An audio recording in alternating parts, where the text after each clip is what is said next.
Bienvenue dans cette vidéo où je vous donne 8 choses à savoir avant d'immigrer au Canada. Je m'appelle Cécito, j'ai immigré au Canada en mai 2023 avec mon mari et mon fils de 3 ans à l'époque. Maintenant, on est une famille de 4. On habite actuellement à London, en Ontario. Et je partage du contenu sur la vie au Canada. Au passage, abonnez-vous parce que je propose beaucoup de contenu du genre et je sais que ça va vous plaire. Donc, abonnez-vous juste en bas. C'est gratuit. La première des choses que vous devriez savoir, c'est le coût de la vie. Les dépenses mensuelles comme le loyer, les courses, les assurances, les dépenses imprévues sont des choses qui coûtent vraiment cher. Beaucoup de personnes se disent que non, c'est abordable. Le coût de la vie ici, c'est vraiment abordable. Mais en vrai, pour vous en sortir, il faut vraiment que vous ayez un budget et que vous planifiez chaque chose qui sort de votre compte bancaire. C'est très important parce que avec les cartes de crédit ici, l'argent ça part très vite et tu peux te retrouver facilement dans la dette. Donc, savoir que dès que vous arrivez au Canada, vous allez commencer à budgétiser. Ou si vous êtes déjà au Canada, commencez à budgétiser le plus tôt possible. La deuxième chose, c'est le climat. L'hiver canadien, oh my god. Ok, d'abord, ici au Canada, on a 4 saisons. On a l'hiver, le printemps, l'été, l'automne. Généralement, l'hiver, on aime dire que l'hiver dure environ 6 mois. Mais je dirais que l'hiver ne dure pas réellement 6 mois. En vrai, l'hiver commence fin novembre, mi à fin novembre. Et peut durer jusqu'à février, mars parfois. L'hiver peut aller jusqu'à mars. Donc, ça ne fait pas concrètement 6 mois, mais ça peut faire 4 à 5 mois. Pour survivre en hiver, il faut investir dans des manteaux de qualité. Il faut investir dans des gants de qualité et des chaussures de qualité. Des fois, on essaye d'économiser de l'argent en achetant des choses qui sont vraiment moins chères. Parce qu'on se dit, on n'a pas le budget. Mais ces choses-là se gâtent et se détériorent au bout d'un an maximum. Et après, on se retrouve à dépenser le même montant ou bien même le double pour acheter encore ces choses-là. Il vaut mieux toujours acheter un manteau de bonne qualité. Pour savoir si un manteau est de bonne qualité, il faut voir les retours, les avis sur ce manteau-là, par exemple. Connaître le prix. Plus le manteau de bonne qualité, plus il va coûter cher. Mais en vrai, un manteau de bonne qualité, vous pouvez aller jusqu'à 500 000 $ pour un manteau de bonne qualité. Je n'ai pas dit de prendre un manteau à 1000 $. Essayez de trouver un truc qui vous convient. Uniqlo, par exemple, a une technique qui protège du froid et qui ne vous demande pas forcément de faire plusieurs couches pour avoir chaud. Voilà, c'est des choses sur lesquelles vous devez vous documenter. Il vous faut un bon manteau d'hiver, des gants, de bonnes bottes, des vêtements chauffants et une écharpe, un bonnet. Il vous faut vraiment des vêtements de bonne qualité. Et le climat est tellement changeant ici, mais l'astuce, c'est de vraiment profiter de chaque saison. Il faut profiter de chaque saison. C'est pas seulement en été qu'il faut sortir, il faut sortir même en hiver. Il faut faire plein de choses même en hiver. Numéro 3, la reconnaissance des diplômes étrangers. Ça, c'est un topic vraiment sensible parce que je sais que un certain YouTuber avait déjà parlé de ça et il avait vraiment fait le buzz à propos de ça parce qu'il a dit que les diplômes africains ne sont pas reconnus au Canada. Mais c'est pas vraiment vrai ou c'est pas totalement faux. Pour chaque corps de métier, il faut vraiment se renseigner sur comment faire. Et il faut savoir que le Québec a par exemple une politique complètement différente des autres provinces.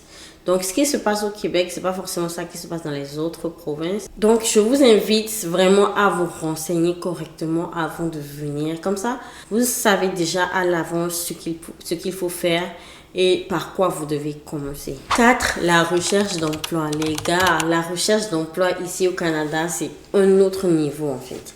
Personne ne vous dit ça peut-être, mais ici, c'est 80% de réseautage et 20% de mérite. Tu peux être très doué, tu peux être très doué, avoir le bon profil. Quelqu'un aura moins d'expérience que toi et sera moins bonne pour le poste, mais c'est cette personne-là qui aura le poste parce que cette personne-là a une relation dans la compagnie.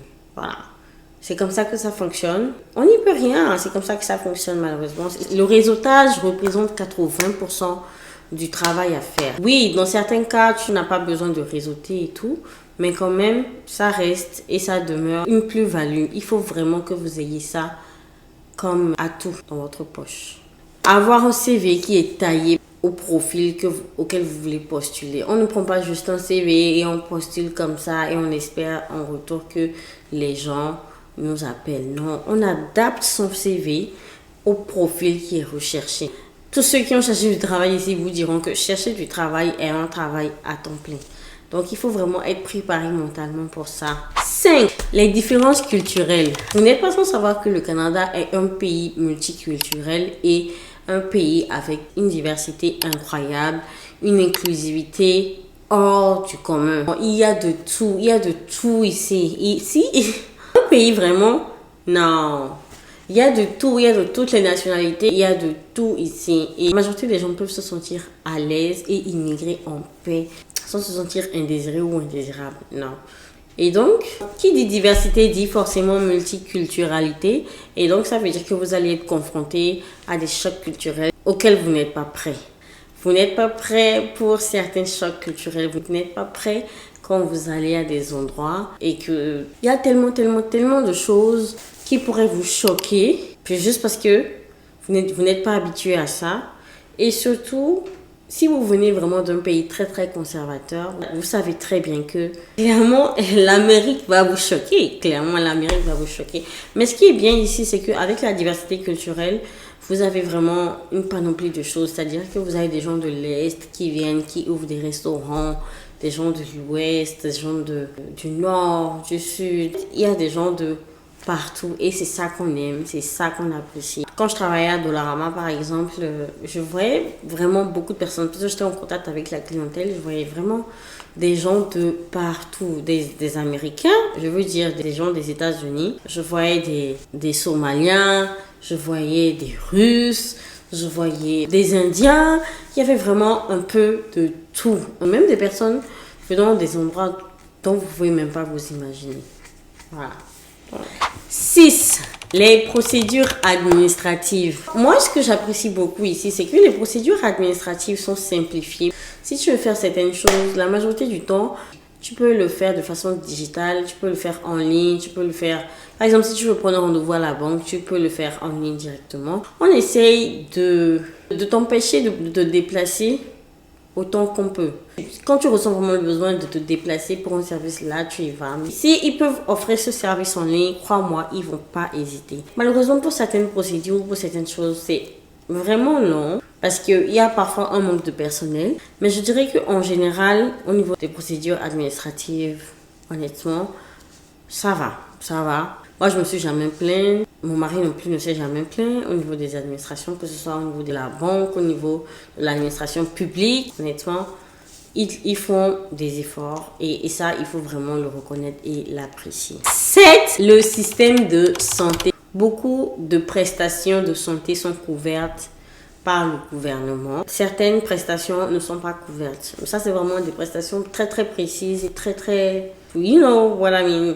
Pas rares, mais je dirais que c'est pas très commun à la population. En général, je peux dire que le système de santé est plutôt bien. Bon, je suis diabétique, je porte les lunettes. Mon fils qui est asthmatique. J'ai aussi accouché ici de mon deuxième bébé. Donc, pour vous dire que le système de santé, je l'ai utilisé, réutilisé. Donc, je peux savoir concrètement que le système de santé, il n'est pas si mauvais que ça. Il y a du travail à faire, je ne vais pas mentir. Parce que passer 1 heure de temps, 2 heures de temps parfois à attendre que le médecin te voie, franchement, c'est pas agréable. Mais quand même, en général, je donnerais un 7 sur 10 au système de santé parce qu'ils font des efforts quand même. Et je vous raconterai mon accouchement ici au Canada très bientôt dans une autre vidéo. Il faut savoir aussi que les médicaments ne sont pas pris en charge, en tout cas pas tous, parce que récemment il y a eu OI+, qui permettait de prendre certains médicaments à la charge du gouvernement. Surtout pour les enfants de moins de 24 ans, je pense. Le logement. Trouver un logement, c'est difficile, les gars. Ça seulement, c'est difficile, hein. Surtout quand vous êtes nouveaux arrivants, c'est pire parce que personne ne veut vous remettre leur maison. Parce qu'ils savent que si vous ne payez pas le loyer, ils ne peuvent pas vous foutre dehors, ils ne peuvent pas vous dire de dégager de leur maison. Ils ne peuvent pas. Parce que c'est interdit par la loi. Quand tu viens d'arriver, tu n'as rien pour prouver que tu es de bonne foi. Tu n'as pas de code de crédit. Tu n'as peut-être pas encore de travail pour montrer que tu as une source de revenus. Ils veulent voir parfois, si tu as déjà de l'argent sur ton compte, on te demande aussi des garants. Des fois, il y en a qui te demandent de payer 1 an de loyer. Limite, ils veulent te vider les poches, quoi. C'est difficile, honnêtement, c'est difficile. Mais avec le temps, tant que vous avez trouvé votre premier logement, essayez de signer pour 1 an de lease. Comme ça, vous savez que vous êtes là sur 1 an.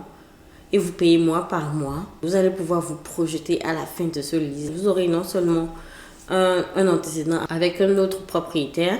Donc, ce propriétaire-là peut vous faire une lettre pour prouver que vous êtes de bonne foi et que vous payez votre loyer à temps et que vous êtes bien et tout, pour qu'un autre propriétaire puisse vous prendre. Et surtout, si vous avez des amis qui sont déjà au Canada, vous pouvez leur demander d'être un garant pour vous. Ça ne veut pas dire qu'on va les prélever automatiquement.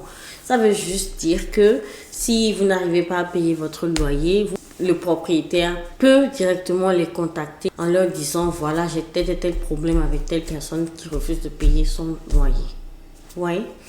Voilà. Après, être garant sur le bail de quelqu'un d'autre, c'est une action très, très responsabilisante. C'est comme si vous responsabilisez l'autre de vos charges. Donc, réfléchissez bien avant de le proposer à quelqu'un parce que ça risque même de gâter vos amitiés. 9.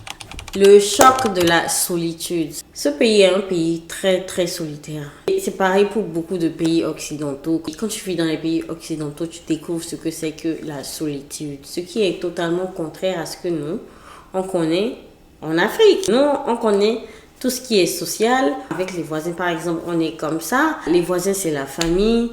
Le quartier, c'est la famille. Et il y a vraiment beaucoup plus de chaleur en Afrique qu'ici. Parce que ici, tout le monde est solitaire, tout le monde est dans son coin. Chacun vit dans sa maison et chacun se mêle de ses oignons. Et ça fait que tu as vraiment du mal à te faire des amis, tu as du mal à communiquer avec tes voisins, à partager avec eux beaucoup de choses, mais c'est la vie. Dès que vous pouvez, essayer de vous faire des amis, aller à des rencontres. Ne négligez pas le réseautage parce que c'est là aussi que tu rencontres les amis. Ici, au quotidien, on finit par être enclavé dans cette routine de se lever le matin, préparer les enfants, aller au travail, revenir du travail, cuisiner, regarder la télé, dormir, machin. C'est toujours ça. Aller au travail, revenir, manger, dormir. Aller au travail, revenir, manger, dormir. Et si tu ne sais pas faire, tu te retrouves dans cette bulle-là et tu n'as plus rien à faire. Bonjour la dépression. Tu te dis non. Qu'est-ce que je peux faire pour vraiment changer ça? Ouais, facilement tu te retrouves en dépression. Donc, pour éviter ça, ne vous renfermez pas sur vous. Essayez du mieux que vous pouvez d'aller vers les autres, de parler aux gens, d'être là pour eux.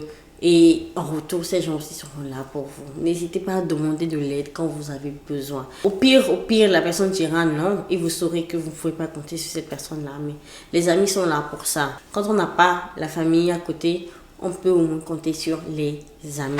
Et le numéro 10, ça résume un peu ce que j'ai déjà dit. L'importance de se créer un réseau. C'est très très important de se créer un réseau. Comment se créer un réseau? Il faut aller à des job fairs, à des événements. Si vous cherchez des endroits où vous pouvez réseauter, allez sur Eventbrite. Là-bas, il y a toujours des événements pour les gens qui sont intéressés. Donc, vous allez trouver forcément l'événement qui vous convient. Il faut apprendre à réseauter et à se créer un réseau. Des fois, le réseau, c'est pas seulement pour vous positionner à un job. Tu gagnes un contact aujourd'hui pour l'utiliser dans 10 ans. Tu gagnes un contact aujourd'hui pour l'utiliser dans 5 ans. C'est comme ça qu'on se crée un réseau. Et c'est important de le faire. Vous pouvez faire du volontariat, vous pouvez faire beaucoup de choses pour vous faire des amis et vous épanouir. Donc voilà, c'est la fin de cette vidéo. J'espère que vous allez aimer. N'oubliez pas de vous abonner. Et c'est très important pour moi. Et de checker les autres vidéos. Bye!